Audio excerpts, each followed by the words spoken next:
Selamat datang di Beetle Channel, semoga kita bahagia. Jangan lupa subscribe, like, komen dan share agar channel ini semakin berkembang. Terima kasih. Novel Kemenangan Dalam Hidup, bab 2494. Semua orang saling memandang sekarang. Setelah diskusi ini, situasinya menjadi jelas. Tanpa bantuan kekuatan eksternal, hampir mustahil untuk bergegas ke rumah Kurdi dan menyelamatkan Baltimore sendirian. Kalau begitu, tidak bisakah kelompok orang yang membantu kita menangani Biro Intelijen terakhir kali bisa membantu kita lagi? Snow masih sedikit enggan menyerah dan mengemukakan sarannya sendiri. Selama insiden pelarian besar yang baru saja berakhir, dia masih mengingat dengan jelas keefektifan pertempuran kelompok tentara bayaran Sirius. Menurutnya, jika ada dukungan sebesar sebelumnya, seharusnya tidak menjadi masalah besar untuk menyelesaikan tugas penyelamatan Badimu.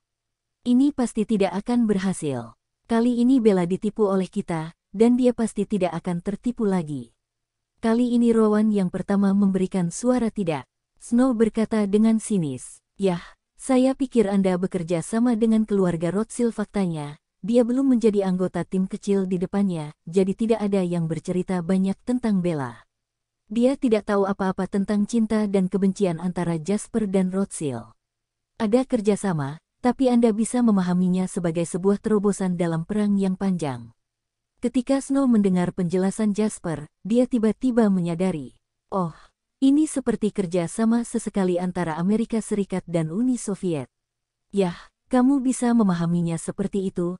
Jasper mengangguk sambil tersenyum, lalu menoleh ke arah kerumunan dan berkata, "Sebenarnya menyelesaikan masalah ini tidak sesulit yang kamu kira. Jika kita ingin menyelamatkan Baltimore, kita harus memasuki wilayah Kurdi terlebih dahulu, tapi siapa bilang kita harus memaksa masuk dengan paksa?" Semua orang tercengang. Bahkan Celine yang selama ini pintar pun terlihat bingung saat ini. Sekarang dia sedikit bingung tentang obat apa yang dijual Jasper di labu tersebut. "Saya pikir sebelum kita membuat rencana, yang terbaik adalah memahami situasi keluarga Kurdi saat ini." Setelah Jasper selesai berbicara, mata Rowan langsung berbinar.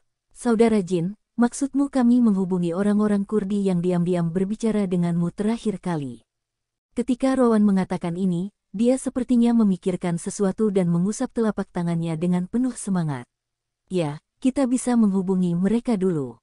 Di satu sisi, kita bisa memahami situasinya, dan di sisi lain, kita bisa mengandalkan mereka untuk bekerja sama di dalam dan di luar untuk menerobos blokade Cumberland dalam satu gerakan, langsung ke Huanglong, dan selamatkan Batimu." Mendengarkan kata-kata bersemangat Rowan, wajah Celine menjadi semakin tidak berdaya. "Feng, menurutmu apakah Cumberland begitu bodoh sehingga dia tidak tahu bahwa ada orang di klan yang menentangnya? Jika saya jadi dia, saya pasti akan lebih berhati-hati terhadap orang-orang itu, dan pengawasan harian pasti tidak bisa dihindari. Terakhir kali mereka bisa menyelinap keluar, saat itulah Cumberland baru saja gagal dan tidak stabil. Kali ini, bukan tidak terlalu bagus. Peluang. Lagi pula, mungkin Cumberland ingin kita menghubungi orang-orang itu lebih dari siapapun sekarang, sehingga dia bisa mengikuti petunjuk dan menjebak kita." Rowan menunduk putus asa. Apa yang harus kita lakukan? Ia kini sangat takut gagal menyelamatkan Badimu dan akhirnya harus pulang ke rumah dengan putus asa. Jika itu masalahnya, bukankah rasa sakit karena berdandan sebagai wanita akan sia-sia? Saat ini, suara Jasper terdengar santai. "Kami tidak membutuhkan seseorang untuk memberitahu kami apa yang terjadi di dalam rumah Kurdi. Apakah Anda lupa kamera yang dipasang oleh Badan Intelijen di sana? Bukankah ini respons internal terbaik kita?" Rowan tiba-tiba mengangkat kepalanya. "Ya, pertama-tama kita bisa melihat ke dalam rumah Kurdi melalui kamera ini. Mengapa saya tidak memikirkan metode ini?" Bersambung, terima kasih telah menyaksikan dan mendukung channel ini.